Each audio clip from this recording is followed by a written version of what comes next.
We'll start with David in Estero, Florida, watching on YouTube Live. David, you are on with Karlo Broussard. Hello, Karlo and Sai. I have to be honest with you. This wasn't a challenge. It's just a question I have. Sure. No problem, my friend. But it could be a challenge, and I think it could be a very challenging thing for a Protestant to answer. But the question is, does God or does the Bible specifically say how he would like us to worship him?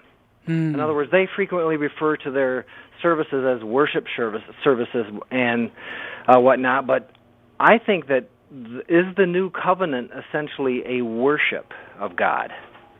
Yeah, well, the answer to that question would be, indeed, it is the worship of God. That's the most important thing that we could possibly do as human beings, just from a philosophical perspective, but also from the perspective of revelation.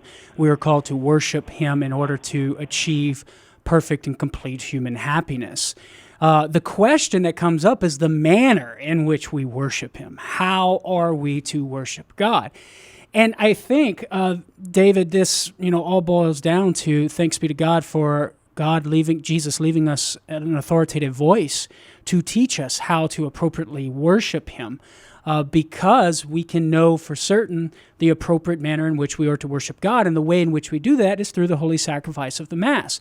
Now, we can give some biblical reasons to support the church's teaching on that. I think when you look, David, at the Last Supper, it's obvious Jesus wants what he's doing at the Last Supper in the upper room to continue, precisely because he tells the apostles, as I mentioned in the first hour, do this in remembrance of me, which would indicate it's a sacrifice which fits within the biblical tradition and the Jewish tradition of the Old Testament. How do we worship God? We offer sacrifice. So how are we going to worship God in the New Covenant? We're going to offer sacrifice, not just any old sacrifice, but the sacrifice, namely the sacrifice of Jesus Christ that he made present under the appearance of bread and wine, and he commands the apostles to continue that. He says, do this, do what?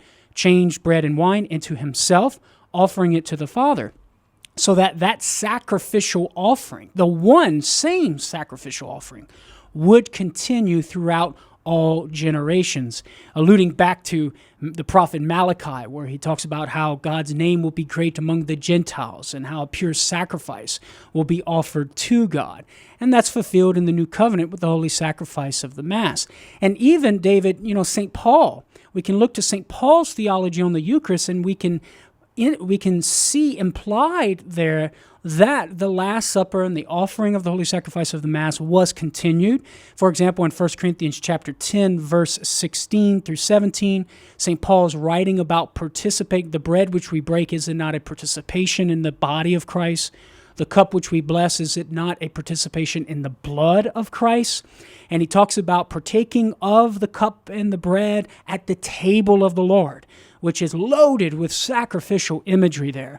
So St. Paul understands the Eucharist to be the new covenant sacrifice, the sacrifice of Christ, which is the primary means by which we worship God, offering that one sacrifice to the Father. And then he would go on to write more about it in the very next chapter, in 1 Corinthians chapter 11, verses 23 through 24, which he already called a tradition. St. Paul gives us the words of the institution narrative, which implies it's continuing. He says, what I have received, I deliver to you. So the institution narrative is being said, it's being prayed, the Mass is being celebrated, and then he goes on in verses 27 through 29 to talk about the severe consequences, such as like damnation, judgment, going to hell type of thing, for eating and partaking of the Eucharist in an unworthy manner.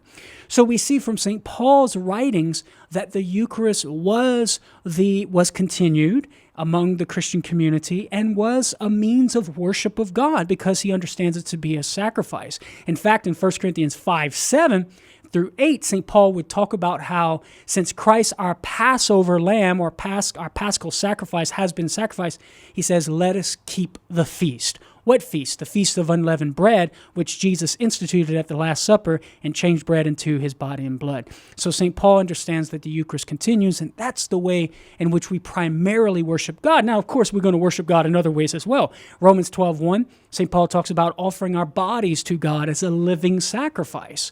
There's various ways in which we can worship God, but the primary way, what we see in the first century Christianity, is offering the Eucharist. In fact, in Acts chapter 2 and other passages, they meet on the first day of the week, namely Sunday, to do what? To break bread.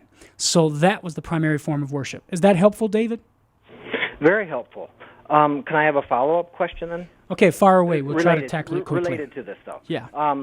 What they do then at, say, a Protestant service that does not have the Eucharist, is that worship?